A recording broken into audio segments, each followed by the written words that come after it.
Gostaríamos de chamar ao palco o paisagista Pierre-André Martin, que realizará a palestra com o tema Desafios Urbanos e Soluções Baseadas na Natureza. Ele é paisagista formado pela Escola Nacional Superior de Paisagens na França, pós-graduado pela UFRJ, professor de paisagismo e urbanismo na PUC-Rio, co-coordenador do curso de pós-graduação na PUC-Rio e sócio fundador da MBA. Obrigado. Boa noite a todos. Vamos abordar agora um tema um pouco fora do mundo urbano, mas na verdade dentro do mundo urbano, que é a questão da natureza e do mundo natural. Qual foi a última vez que você teve contato com o mundo natural? A gente viu as pessoas subindo em árvores, provando mangueira do pé, mas qual foi a tua última experiência com o mundo natural? Qual foi a tua última recordação de um contato com o mundo natural? E quais são os seus sonhos também como ser humano? Né? Quais são os seus desejos? O que você sonha com o seu mundo, com os seus bens, para você? Né? Então a gente vai abordar vários pontos.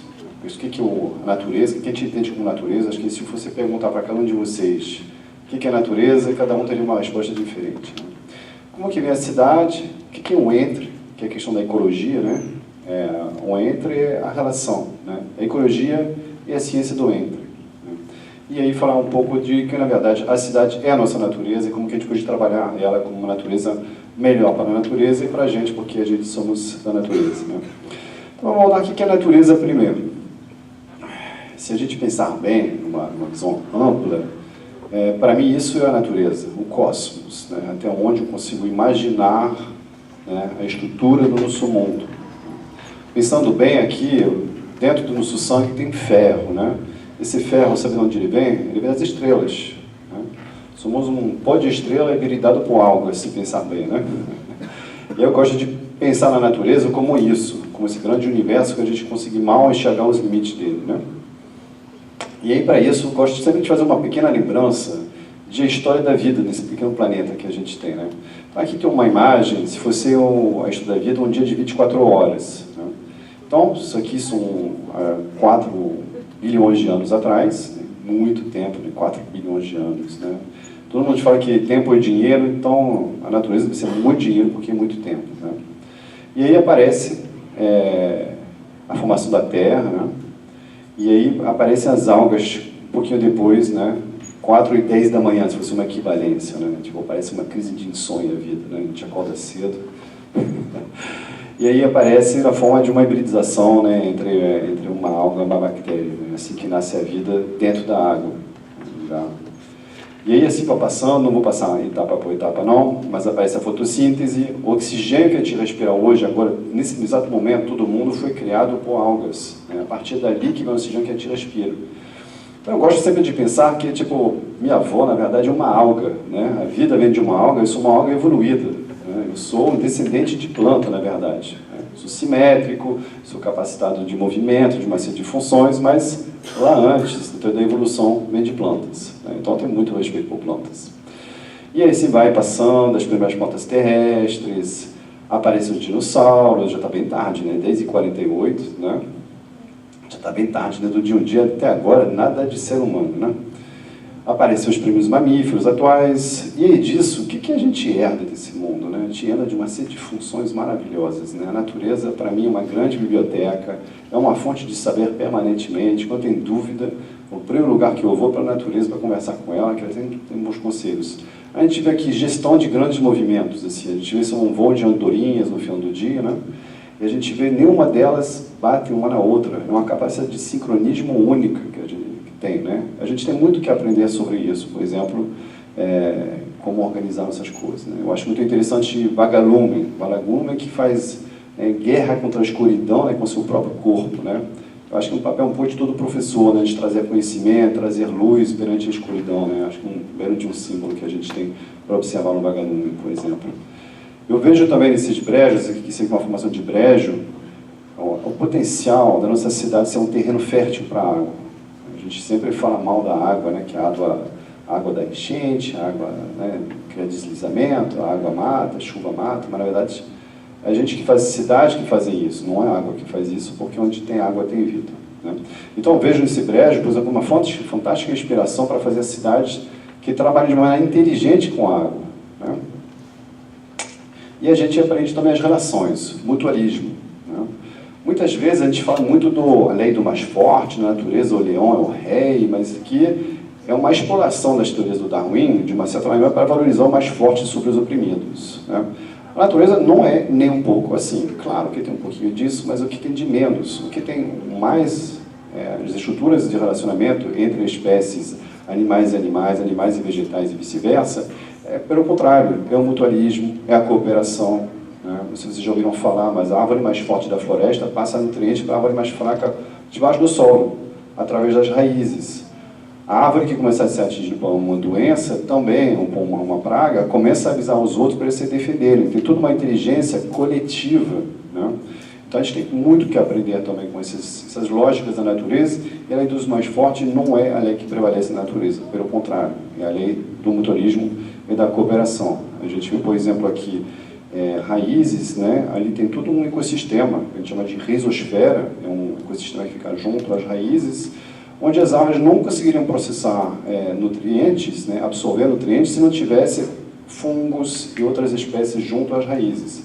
Eu enxergo isso aqui, eu vejo as estradas, eu acho que a gente podia fazer estradas inteligentes, estradas que carregam nutrientes, estradas que conectam, em vez de gerar deslizamento, por exemplo, né?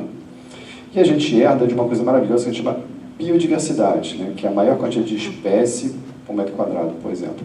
Enquanto mais vermelho aqui nesse mapa, mais biodiversidade tem, né? Então a gente vê na Mata Atlântica um pote de ouro, né? A gente está sentado literalmente num pote de ouro, as maiores taxas de biodiversidade do mundo estão debaixo, em volta da gente, né? E aí eu acho que me pergunto, mas será que o urbanismo brasileiro trabalha, o urbanismo brasileiro deve ser um urbanismo de ponta para lidar, né, com essa biodiversidade? E vocês perguntam para vocês, será que o urbanismo brasileiro é realmente um urbanismo de ponta em lidar com biodiversidade, né? Não, né? Então, vamos ver, agora aparece, já aos poucos momentos, antes de meia-noite, Homo habilis, o primeiro que começou a mexer com ferramentas, né? Aí, 1 segundo, quase, não, 3 segundos, né, aparece o Homo sapiens, o homem que sabe, né? A gente já começa a saber. E aí, eu acho que o grande gesto que faz que a gente sai da natureza, na nossa cabeça só, né? Porque a gente continua dentro dela todo dia, né? O grande gesto que faz que a gente sai da natureza, a gente sai da natureza literalmente, a gente está matando o mundo natural a grande velocidade todo dia ativamente, né? Mas o que faz isso? É a domesticação. A partir do momento que começou a plantar planta, a partir do momento que começou a criar animais, a partir desse momento eu começou a me sedentarizar, eu começo a criar um povoado a partir daí. Então, o primeiro gesto urbano do ser humano é plantar árvores e domesticar animais. E é ali que nasce a urbanidade, né? Então, o campo é um sistema urbano, na verdade, se a gente pensar bem, né? E a partir dali nasce a nossa cidade, né? E somos muitos, né? Passamos de 7 bilhões, né? Não sei quem já tive a sensação de ter ser uma piscina de ondas na China, tá? Mas às vezes me lembra umas situações urbanas, assim. Lembra quando a gente passa, não sei quem aqui já indo de metrô, mas o metrô é até pior do que isso, na verdade, né? Eu fiz um pequeno exercício, por exemplo, a gente somos muitos, né? Somos mais de 7 bilhões hoje. Eu falei, mas vem cá, se a gente dividir o planeta Terra pela quantidade de pessoas, quanto será que sobra de metragem quadrada para cada pessoa, né? Então, o primeiro cálculo é que em 12 mil anos antes de Cristo, quando a gente tinha uns 15 milhões mais ou menos, esse Cataguases na foto aérea ali, né? A gente tinha cada vez mais ou menos 10 milhões de metros quadrados, né? Uma área bem generosa ali, 3 quilômetros, né? 10 milhões de metros quadrados, era de uma fazenda, né? Mas quando a gente passa para 7 bilhões de pessoas, né, o terreno que eu tenho para mim, se você dividir superfície terrestre, tá? Excluir todas as águas, oceanos, rios, lagoas, tudo que eu tenho por pessoa é um terreno de 20 mil metros quadrados, né? E imagina se eu ficasse com esse pedaço de terra, eu morro de fome rapidinho, porque acho que não tem nada para comer nesse mundo aqui, nessa cidade, né? Por exemplo. Então, só para lembrar que a gente tem pouco mundo, então não vamos desperdiçar, né? Acho que como arquitetos, urbanistas, paisagistas, etc., a gente tem o dever de fazer a melhor cidade possível. A gente não pode deixar para a próxima vez, né? A oportunidade de hoje é uma oportunidade mais valiosa que a gente tem. Sabendo que o mundo, na verdade, ele é composto por 40% de superfícies agrícolas, essas superfícies agrícolas vão se degradando, né? E o planeta, na verdade, o que a gente usa de terra é mais ou menos de 2 a 3% para a cidade, né? Bem pouquinho. Só que esses 40% de agricultura servem a abastecer a cidade. Então, o que a gente vê perto dos nossos olhos no meio urbano não é só isso a cidade, é todo o sistema que tem por trás para abastecer, né? E aí nossas cidades carregam mensagens para a gente, né? Elas são carregadas de simbólica. Só que eu acho que às vezes a gente tem umas simbólicas um pouco equivocadas, né? Muito ligado ao consumo, né? Eu senti isso muito em Cataguases, inclusive na palestra da Elizabeth foi muito forte, mostrando essa briga entre o patrimônio e as lojas, que vão lá cobrindo, pintando, aí botar som alto, aí botar letreiro, aí botar... Enfim, então uma certa overdose de comércio, enquanto na cidade talvez você tenha outros valores para ser carregados por uma cidade, né? Cadê o lugar da arte, por exemplo, na cidade, né? Isso aqui não é uma fotomontagem, isso é a maneira que se vive em Hong Kong, né? Isso é um empilhamento de caixas. Às vezes eu tenho a impressão que, na verdade, a gente não anda em rua ao ar livre, mas, na verdade, a gente anda no meio de caixas, a gente nasce numa caixa, se desloca numa caixa, dorme numa caixa, e quando a gente morre, a gente é enterrado dentro de uma caixa, né? E a gente não foi concebido como uma espécie assim, e acho que é muito importante sempre levar isso em consideração. As cidades vão crescer ainda muito, são 1 milhão de novos urbanos por semana até 2050, principalmente na China, mas no mundo inteiro a média é essa. Então é muita produção de cidade, muita responsabilidade sobre o que fazer com isso. E a gente tem um sistema para alimentar essa cidade por trás, né? A gente, por exemplo, assim, só fazer uma pequena parte aqui na apresentação, né? A gente tem vários tipos de animal. Tem o mico-leão, o panda, a gente acha o máximo, eu dou dinheiro para salvar o mico-leão, mas ao mesmo tempo eu posso mandar torturar uma galinha, porque ela não vê a luz do sol, ela não tem espaço para viver. Tudo isso em nome de me alimentar rápido, barato e fácil, né? Então, o meu sistema urbano gera um set de sofrimentos também que é levar em consideração, que eu acho importante. Todas as nossas escolhas são importantes, né? Não é uma questão de volume, de tamanho, é uma questão de sentido do que a gente faz, né?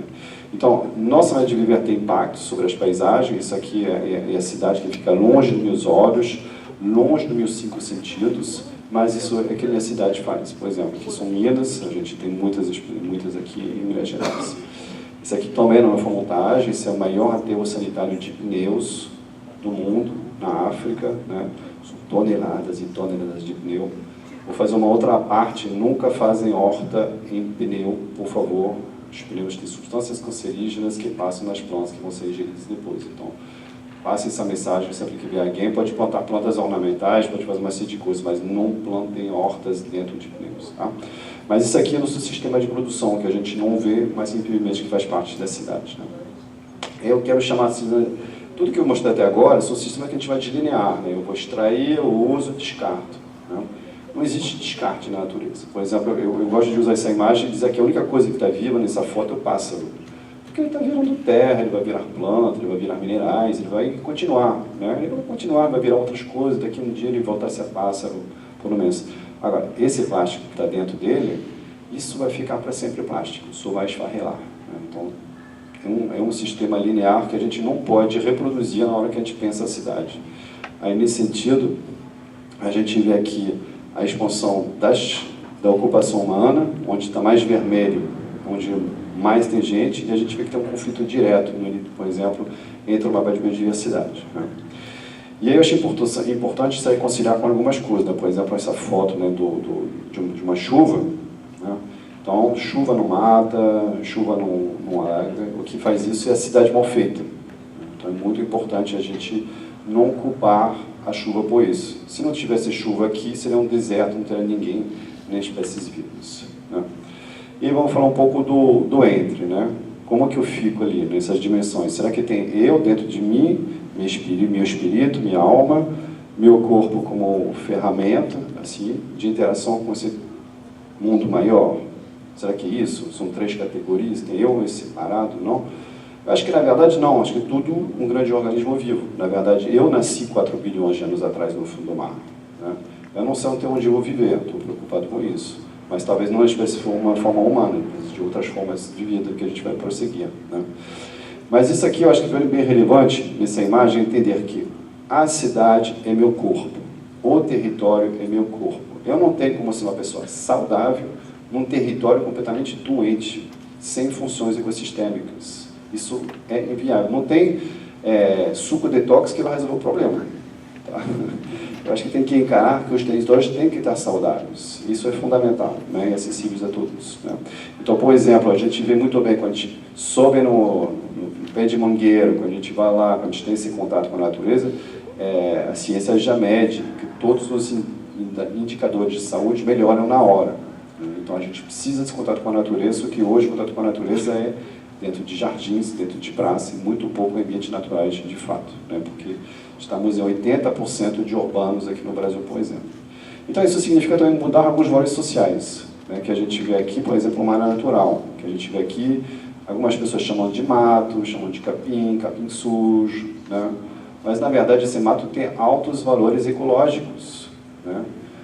Então, isso significa também rever algumas questões, né? Por exemplo, a gente valoriza a economia. Se você acorda de manhã, botar a rádio, escuta que o PIB está caindo, você já acorda estressado, né? Agora, se eu te digo que a biodiversidade está caindo sem parar nesse país há 30 anos e que estamos perdendo espécies únicas no mundo que nunca mais a gente vai ver, isso ninguém sabe, né? Então, tem uma inversão de valor. Esse gráfico eu acho interessante, chama de Mickey Mouse, né? A economia é a frente de tudo. Só que a gente tem que se lembrar que se não tem meio ambiente, não tem sociedade, se não tem sociedade, não tem economia. Então, a gente não pode inverter os valores, né? Então, o dia que o meio ambiente vai entrar em colapso, não vai ter nada que vai se sustentar. Então, vamos pensar o paisagismo de uma maneira um pouco diferente, né? Muitas vezes o paisagismo é pensado como um cenário bonito, né? Alguma coisa visual.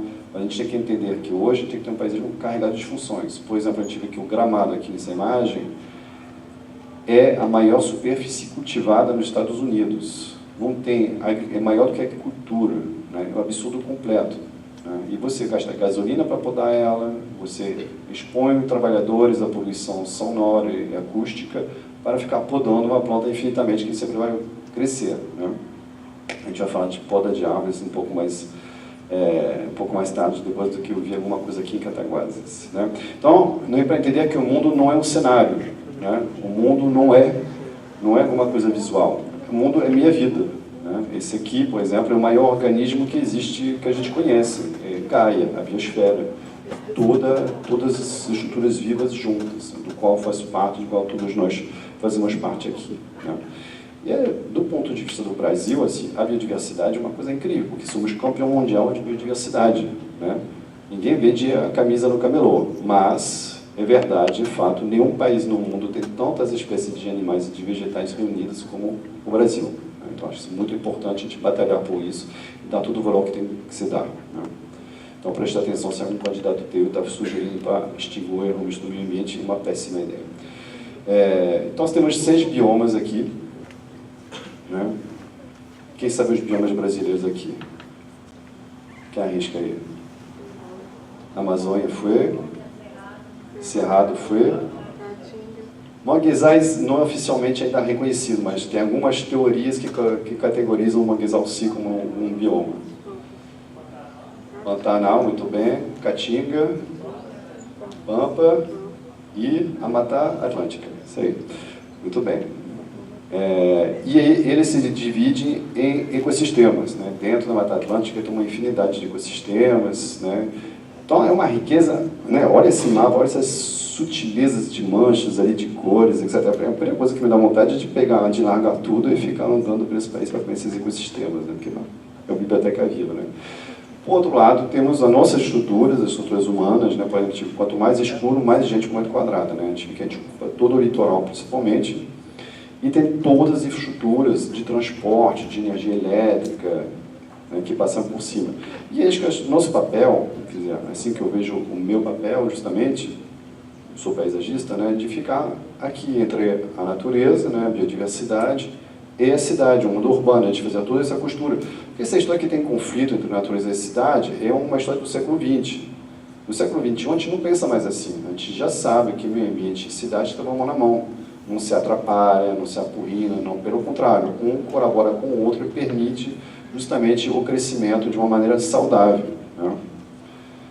E aí, para isso, a gente tem que pensar um pouco diferente, né? A gente tem que começar a ver as coisas de cabeça para baixo. Isso é um mínimo exercício interessante para começar a ver as coisas, né, de uma maneira, sobre uma outra perspectiva, né? Assim, a gente está no topo do mundo, e aí a gente pode virar exemplo para os demais. Eu acho bem interessante. Então, vamos falar um pouco da questão do que a cidade é a natureza, porque é assim que eu enxergo, porque eu nasci numa cidade, eu vivo numa cidade, e é bem provável que eu morro numa cidade. Pensar a cidade como um organismo. A gente tem muito a cultura de implementar, né? Quantas vezes você viu um prefeito inaugurar uma obra nova, no dia seguinte o cara sumiu, nunca mais botou o pé na obra nova, né? A gente vai e cria grandes elefantes brancos, pretos, vermelhos e rosas, mas depois a gente larga eles. Poucas pessoas pensam no manual de funcionamento, como que isso funciona, na gestão da cidade. A gestão da cidade tem muito mais poder do que a criação de novos equipamentos, por exemplo, né? E aí, por exemplo, eu gosto de competir com esse tipo de organismo, uma árvore, né? Olha, assim, não vou citar todas as funções que tem, como que ela trabalha ali, mas no slide atrás dá para ver uma série de inter-reações que ela tem entre elas. Eu vejo que o papel do arquiteto, do urbanista, do paisagista é de competir com isso, de gerar mais serviços ecossistêmicos. Serviço ecossistêmico a gente vai falar um pouco mais à frente, mas são aqueles benefícios que a gente extrai, né, da natureza, que a gente não paga a natureza, inclusive, por isso. Então, por exemplo, a gente pode citar a evapotranspiração. O que é evapotranspiração? A evapotranspiração é a maneira que a árvore sua, né? Quando a gente está com calor, a gente sai umas gotículas da nossa pele, né? Pelos poros da pele. As árvores emitem um microvapor. Esse microvapor refresca o ar por evaporação. A evaporação faz a temperatura do ar cair, né? Então, uma ótima ferramenta de refrescamento urbano. Muita gente acha que a árvore refresca por conta da sombra. Mas bota uma laje no mesmo tamanho da árvore e você vai descobrir que não é a sombra, é a evapotranspiração. Então é engraçado porque antes de vir para Cataguases eu já tinha escutado que a cidade é quente para porra. Então, nossa, Cataguases é muito quente, eu já cheguei com medo aqui, né? Parecia Cuiabá. Cuiabá é isso assim também, parece que tem um verão e um inferno lá em Cuiabá. Aí eu chego aqui, é a primeira rua que a gente desce, a rua do hotel, todas as árvores de 4 metros de altura. O Oiti, que pode chegar a 20 metros tranquilamente, todo mundo com 4 metros de altura, que estranho. Mas é muito estranho, a cidade está tão quente, para que vai ficar, né? Nidificando, né? Fazendo bonsais urbanos ali. Deixa os oitis crescer, que isso vai refrescar a cidade na hora. E você vai parar de gastar com gasolina, você vai parar de expor, né, o trabalhador a risco também. Então deixa crescer os oitis nas ruas felizes e com certeza a temperatura da cidade vai melhorar, né? Isso aqui já é uma coisa que me pareceu muito gritante quando eu também percorrendo a cidade esses dias, né? Mas, enfim, como arquitetos, como urbanistas, temos que sempre nos preocupar com as funções ecológicas do lugar. Muitas vezes eu entro no terreno, eu removo vegetação, removo permeabilidade, removo uma série de funções. É meu projeto que, no mínimo, repor tudo aquilo que eu tinha ali dentro, né? Então, como que eu posso fazer isso? Beleza, eu tinha uma mangueira, não consigo botar uma mangueira aqui dentro porque minha plantação não permite. Tá, mas botar um telhado verde, com uma certa capacidade de laminar da água, né? Trabalho com jardim vertical, trabalho com trepadeiras, faz todo um sistema vivo que permite manter as qualidades ambientais que eu tinha antes, né? E um ciclo que a gente fala muito pouco é água. É impressionante, tá vendo? Isso aqui é o ciclo hidrológico, como a gente aprende na iniciação, né, científica, né? Quantos urbanistas se preocupam com isso? Quantas pessoas planejam a cidade? A gente mostra um diagrama de funcionamento das águas urbanas, né, em prol de uma qualidade urbana, né? A água, hoje, nos maiores teus que a gente tem, né? A água tem tudo que está vivo, né? Por exemplo, eu gosto de trazer essa imagem porque ela mostra um pouco a questão, assim, tem a bola grande, é toda a água que tem nesse planeta, salgada, doce, nas geleiras, no subsolo, em todo lugar, né? Ok? Na verdade, tem a bola do meio, ok? Isso aqui é toda a água doce do planeta, principalmente em lençóis freáticos, 99% dela. E tem uma bola muito pequenininha aqui, ó, isso é toda a água doce disponível. Tá em escala, isso é feito pelo Serviço Geográfico dos Estados Unidos, um negócio muito sério. Então, a água é muito precioso, né? Muito precioso mesmo, ao ponto que 70% de nós, né, é feito de água. A pessoa que você ama é feita de 70% de água, você ama muita água e não tem nem noção disso, né? Então, dentro da cidade, eu acho que é fundamental esse papel como urbanista, a gente não deixar isso para a engenharia resolver. A maneira convencional que a engenharia pensou até hoje, a água é evacuar elas o mais rápido possível, mais para longe. Isso faz o quê? Que as áreas baixas alagam o mais rápido possível, porque todo mundo vai jogando suas águas para baixo, e aí nas áreas baixas a água vai parar e tudo alaga. Não? Então é interessante a gente sempre se preocupar. O que você faz com as águas na hora de projetar? Né? Aí eu trago um exemplo de um concurso que a gente fez para o Parque Olímpico, onde justamente a gente tem todo um sistema ali de captação das águas através de jardim. Né? Tem gente que bota as águas de chuva num ralo para ir longe e ainda usa a água da concessionária para molhar, né? Tipo, um mundo completamente equivocado, né? Acho que o maior equívoco, mais uma parte aqui, é a gente usar a água potável para fazer as suas necessidades todo dia. Desde que eu nasci, eu uso água potável para as necessidades, todo mundo nessa sala faz isso. É um completo absurdo com a escassez de água que a gente tem. Então a gente desenha, por exemplo, subbacias ali, esse é um projeto de divisão. É o projeto do concurso do Parque Olímpico que a gente fez e que a gente perdeu. Depois a gente acabou fazendo o detalhamento de uma outra proposta. E a gente vê aqui são as linhas altas e aqui as linhas baixas. E a gente vê que a proposta, né, de jardim e de captação de água são completamente integradas. Né? Eu trabalho uma coisa só. Eu pego minha verba de paisagismo, a verba de drenagem, eu junto tudo, eu tenho todo um sistema funcional que limpa as águas, porque as águas no início da chuva, os 10 primeiros minutos, são muito poluídos, e ali eu tenho um sistema que vai depoluir. Né? Então, os serviços ecossistêmicos: abastecimento, água, alimentação, matéria-prima, regulação da temperatura, né? Regulação de catástrofe. Por exemplo, se eu tenho uma encosta florestada, ela não vai deslizar com tanta facilidade que se tivesse descoberta. Hospedagem da gente de outras espécies e entretenimento. Então, aqui um exemplo, por exemplo, simplesmente uma árvore urbana, né? A evapotranspiração, adaptação às mudanças climáticas. O mundo está mais quente todo ano, né? 30 anos que é o ano mais quente desde que a meteorologia existe. Posso apostar que ano que vem vai ser pior, ano que vem vai ser pior ainda. Né? E a redução do uso do ar-condicionado. A árvore não cobra por isso, ela reduz o consumo de ar-condicionado porque faz menos calor quando está com ela. E isso também tem impacto na saúde. Né? Sequestro de carbono, filtração de partícula. Filtração de partícula é tipo, a gente passa de 30 mil partículas de poeira por metro cúbico para 3 mil. Assim, é impressionante a capacidade de limpeza do ar. E ainda tem gente que acha que traz mosquito, árvore, né, traz sujeira, né, uma visão completamente equivocada, né, do papel das árvores. Né. E aí pensar justamente numa que a gente chama de infraestrutura verde, que justamente integra todos esses serviços ecossistêmicos, né, e tudo é multifuncional. E aí um pouco a ideia de botanizar, né, transformar a cidade. A gente consegue morar nas mesmas condições, estou falando de metragem quadrada, de conforto, etc., mas usando a inteligência natural que está aqui há 4 bilhões de anos, enquanto a gente está aqui há 15 mil anos fazendo a coisa. Então, se você comparar, inclusive, 15 mil anos versus 4 bilhões, é normal a gente fazer a tanta besteira, né? Somos apenas umas crianças ainda tentando se desenvolver. Né? Mas vamos comparar um pouco o sistema convencional. Né? Eu uso minhas águas de chuva, eu jogo todas elas na drenagem convencional, eu estou um grande exportador de poluição urbana, na verdade. Enquanto, do outro lado, se eu dirijo minhas águas de chuva para jardins plantados com as plantas adequadas, eu tenho todo um sistema que vai fixar, volatilizar essas questões. Né? Então, são dois sistemas que se lado a lado. Né? De um lado, eu preciso de uma grande empreiteira para construir, de vez em quando, para refazer. Do outro lado, eu tenho um sistema muito mais simples, onde posso pegar uma mão de obra qualquer, formar ela e transformar meu sistema de drenagem em parques e jardim. Né? Então, a gente vê duas funções. Vou falar agora um pouco dos trabalhos do escritório. O nome do escritório é Embiá, é uma homenagem a uma tribo que chama Embiá, porque a gente enxerga, na maneira que o indígena se relaciona com a natureza, uma maneira completa de se relacionar. Né? Enxerga a espiritualidade, enxerga a cosmogonia, enxergar recursos, enxergar respeito, enxergar religião, etc. Assim vai. Né? Então a gente enxerga essa maneira de relação com o mundo natural, uma referência que a gente quer proporcionar como experiência também para quem vai. Não? Então a gente não tem a questão de escala, a gente faz do pequeno ao grande. Vou trazer casos de escala grande, porque acho que a gente tem menos costume de ver aqui através de países americanos de escala, mas a gente faz também de pequena escala. Então a questão não é que é grande ou pequena, a questão é que é uma relação entre o homem e a natureza, sempre em qualquer escala. Né?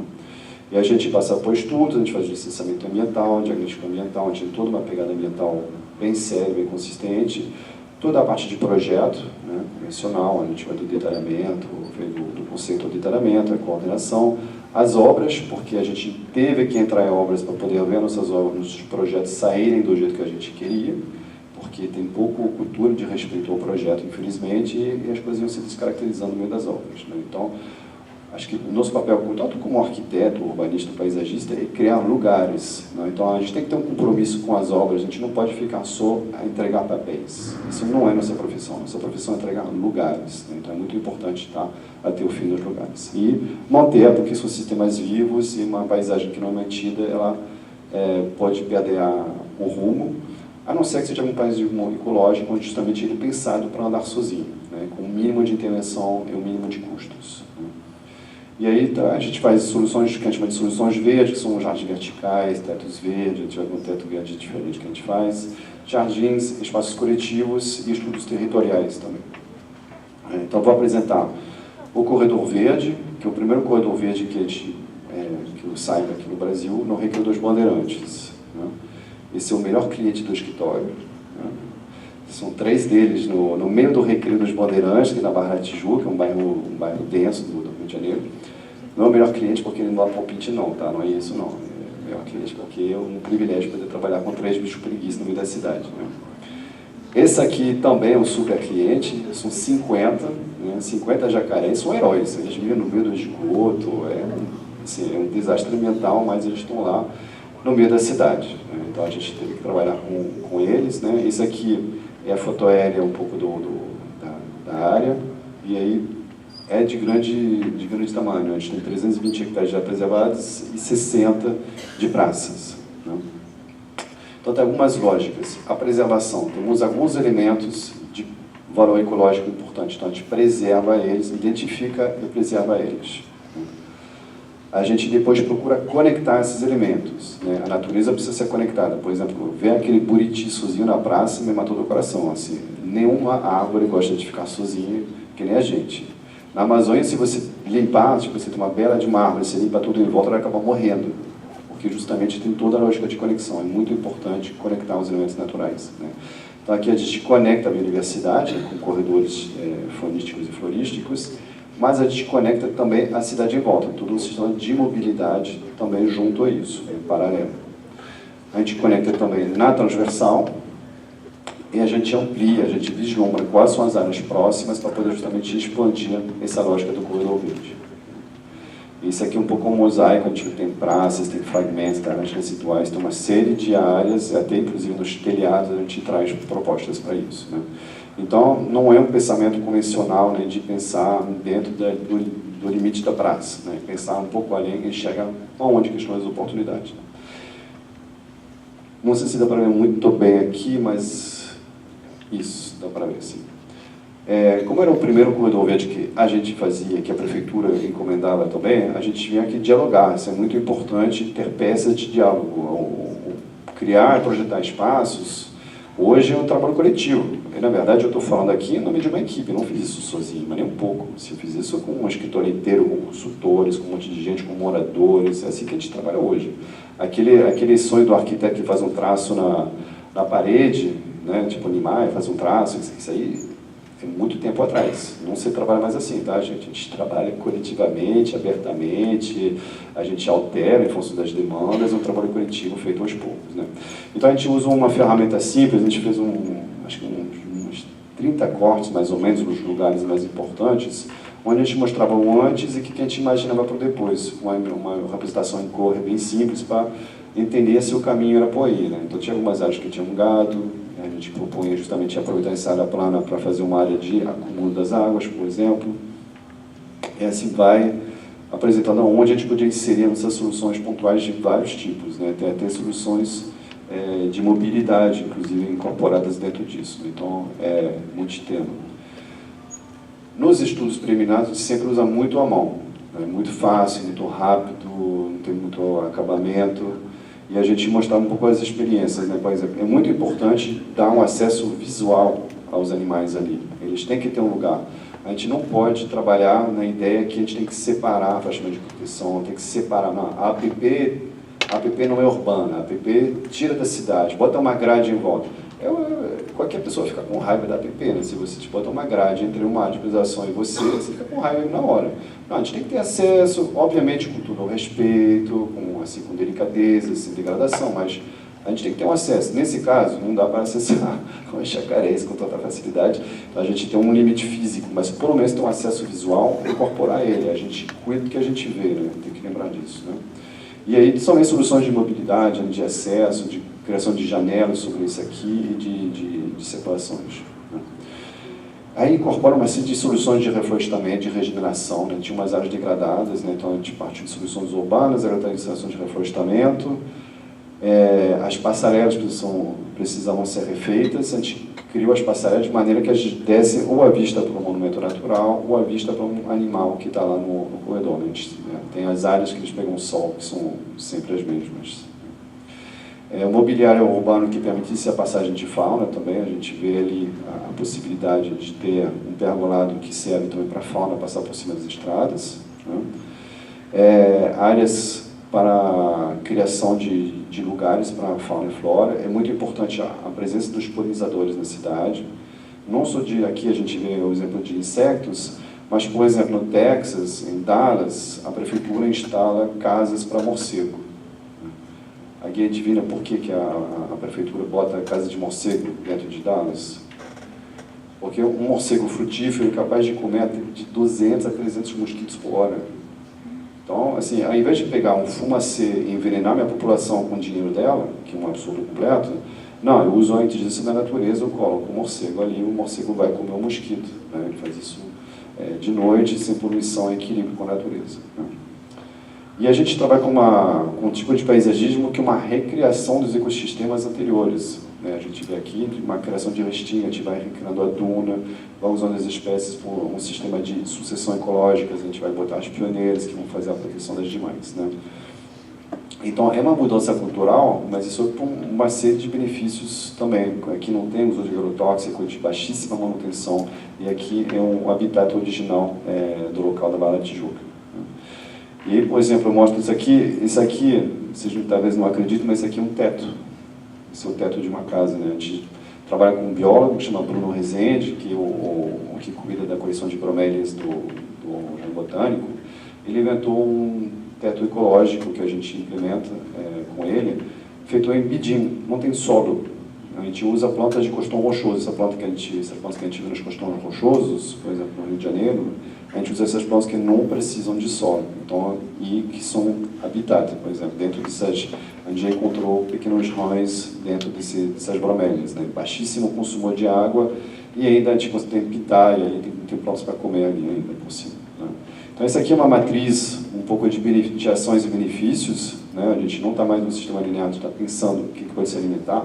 Não vou citar tudo porque é gigante, mas eu acho que esse slide, eu acho para mim um dos mais importantes quando eu estava falando de gestão, né?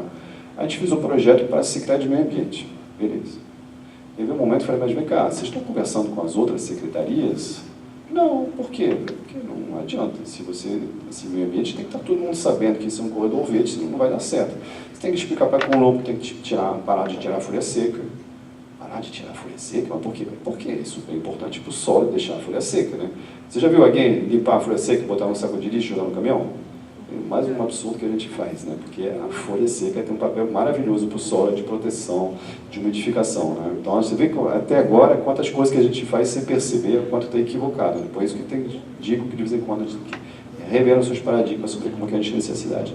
Então, por exemplo, a iluminação do corredor verde tem que mudar. Eu não posso iluminar como se fosse uma autoestrada cheia de luzes. Isso perturba a vida noturna da fauna e da flora, né? Eu não posso... Aí, minhas águas, etc. Então, aqui a gente tem todos os tipos de secretária.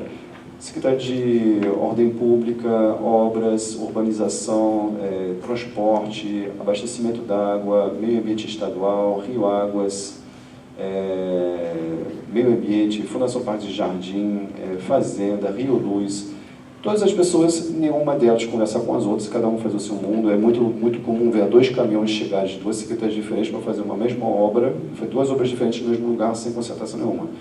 Então, a gestão é o coração da cidade. Eu acho que é ali que tem que se focar e se concentrar. Menos obras grandiosas e mais gestão, né? Justamente articular todo mundo em volta de um um bem comum, que é o corredor verde, com regras de integração. Eu penso que, por exemplo, não deveria existir a Secretaria de Meio Ambiente. Deveria ser o que junta todas as secretarias. Educação, finanças, etc., deveria ser o meio ambiente, né, que une tudo isso aí. Inserir, por conta do tema do Congresso, uma revisão de um plano diretor que a gente fez para Itaboraí, onde a gente assumiu toda a parte de meio ambiente. Tinha uma outra parte, tinha 3 equipes, tinha uma parte social, que organizava as oficinas participativas para a gente.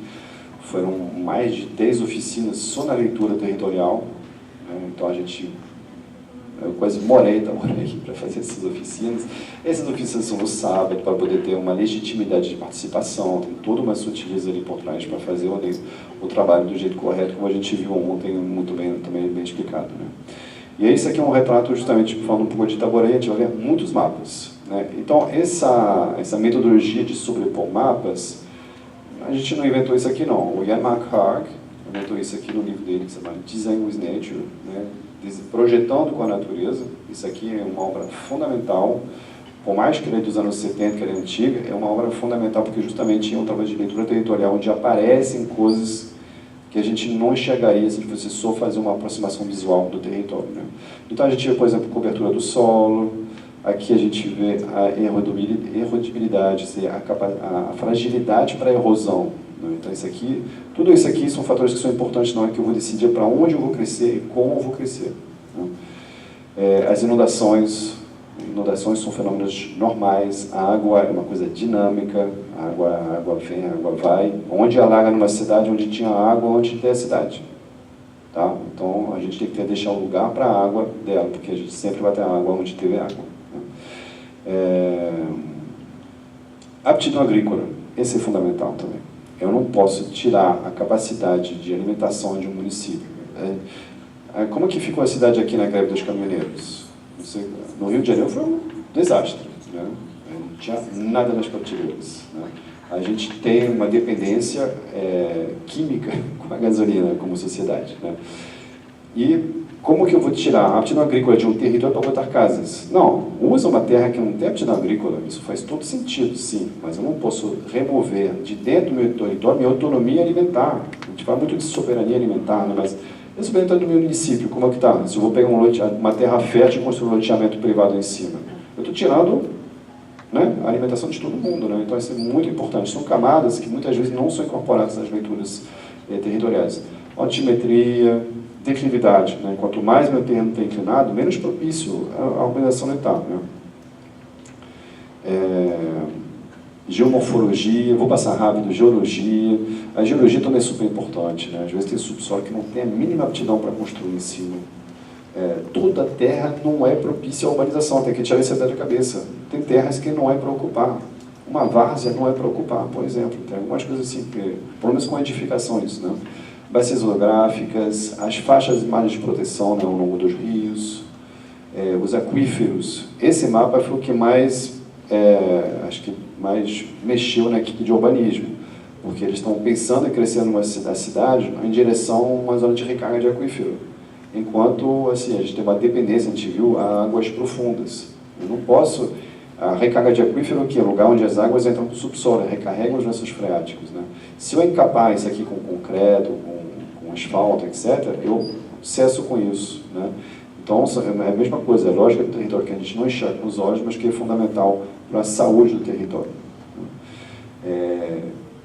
Isso aqui, os riscos ambientais, isso aqui a gente quis colocar ele, a gente tem aqui o Comperj, né? Aqui a gente tem minerações, aqui a gente tem um aterro sanitário, muitas áreas de mineração, e a gente colocou isso aqui também como áreas tipo, para evitar a proliferação desses equipamentos de mineração e também evitar o contato, né, de criar zonas de contato com o risco. Porque o risco é uma coisa meio... Eu aprendi muito sobre risco nesse trabalho. Se uma bomba nuclear explodir no meio do Saara, não vai influenciar muito as pessoas. Se ela explodir no meio de Nova York, é um desastre, né? Então tem que uma relação entre o risco e as pessoas. E quanto mais pessoas, mais risco, né? Os ecossistemas pretéritos, o que existia antes, né? E também o levantamento de flora, não só das espécies, mas dos ecossistemas em si, da fauna, estou passando rápido aqui, as unidades de conservação do local. E a gente acabou com esse mapa traçando justamente onde a gente começava a enxergar a possibilidade de ter corredores verdes dentro da matriz urbana, aonde a gente enxergava isso aqui.